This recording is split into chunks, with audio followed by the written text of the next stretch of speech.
అలాగే తాత అని వెళ్ళిపోయాడు. వెళ్ళిపోతే ఏడ్చాడండి అర్జునుడు శిబిరంలో.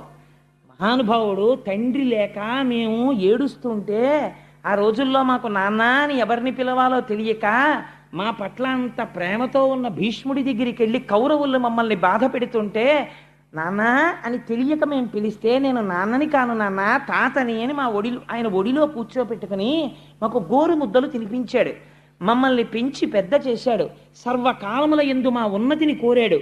మాకు ఆశీర్వచనం చేశాడు. మాకు విలువిద్య నేర్పాడు. మాకు ద్రోణుణ్ణి గురువుగా పెట్టాడు. అంతటి మహాపురుషుడు ఇవాళ వృద్ధుడైపోయాడు. తండ్రి కోసమని ప్రతిజ్ఞ చేశాడు. సర్వం త్యాగం చేసేశాడు.